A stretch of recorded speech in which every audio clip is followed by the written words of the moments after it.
Ada satu orang di antara kita, mungkin tahajudnya 10 rakaat setiap malam, duhanya 12 rakaat setiap pagi, baca Qur'annya one day one juz, satu hari satu juz, malamnya one night one juz, satu malam satu juz.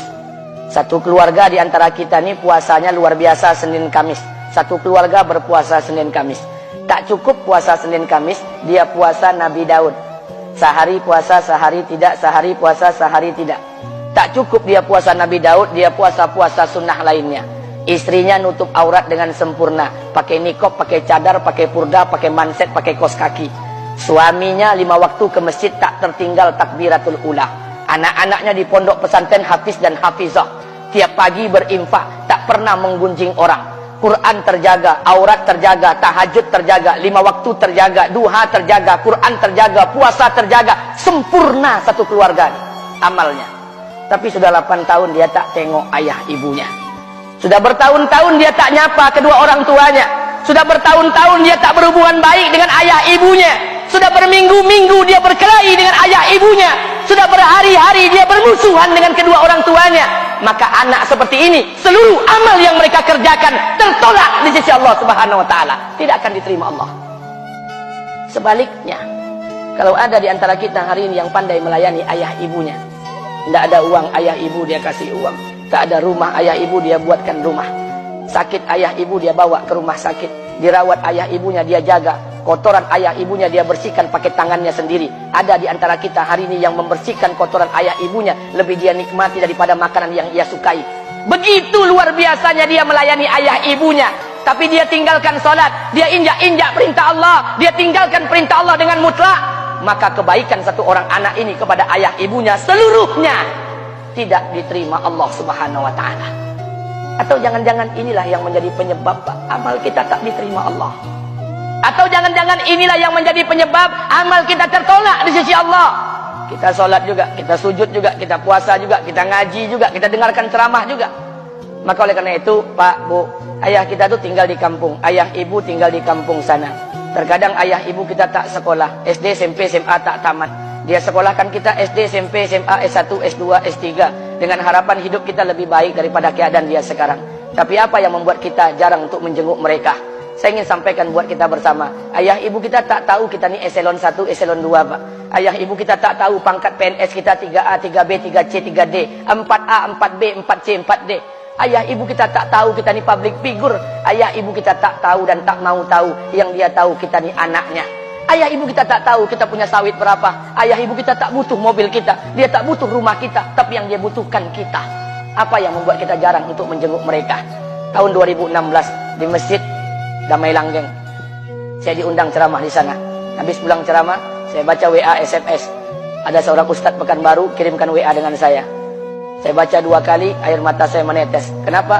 Karena WA itu berisi cerita satu orang ibu sedang menelpon anaknya. Ibunya nelpon anaknya. Assalamualaikum nak. Waalaikumsalam, kata anaknya.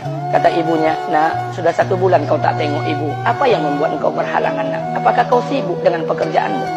Minggu yang kedua ibunya telpon lagi. Assalamualaikum nak, kata anaknya. Waalaikumsalam. Kata ibunya, nak, ibu dapat kabar apa engkau baru beli mobil baru. Apa betul nak? Kata anaknya, betul bu. Kata ibunya, alhamdulillah nak, ibu bangga kau pandai menyenangkan hati anak istrimu. Minggu yang ketiga ibunya telpon lagi. Assalamualaikum nak, kata anaknya. Waalaikumsalam. Kata ibunya, nak, ibu dapat kabar bahwa engkau baru beli rumah baru. Apa betul nak? Kata anaknya, betul bu. Kata ibunya, alhamdulillah nak, ibu senang kau bertanggung jawab dengan anak istrimu. Minggu yang keempat ibunya telepon lagi. Assalamualaikum nak. Waalaikumsalam. Kata ibunya, nak, tadi ibu pergi ke pasar, ibu jumpa temanmu di pasar. Kata temanmu di pasar, temanmu banyak bercerita tentang kamu. Kata temanmu tadi, kamu baru beli anak anjing seharga 40 juta dari negeri Belanda. Apa betul nak? Kata anaknya, betul. Kata ibunya, nak, dengarkan pesan ibu untuk terakhir kalinya. Apa pesan ibunya? Wahai anakku, engkau pelihara 1 ekor anjing. Kau siapkan harga anjing 40 juta. Kau siapkan rumah untuk anjingmu depan rumahmu. Kau jaga anjingmu pagi, siang, dan sore. Kau mandikan anjingmu pagi, siang, dan sore. Kau kasih makan anjingmu pagi, siang, dan sore. Demi Allah nak, dengarkan pesan ibu untuk terakhir kalinya. Apa kata ibunya? Demi Allah nak, demi Allah, Kalau seandainya Allah menciptakan ibu, kalau seandainya Allah menciptakan ibu untuk yang kedua kali di muka bumi ini, nak, demi Allah, ibu tak ingin terlahir sebagai manusia. Ibu ingin lahir sebagai seekor anjing, biar berada depan rumahmu dan melihat wajahmu setiap hari. Ibu kita tak butuh harta kita, Pak. Dia tak butuh uang kita, dia butuh kita.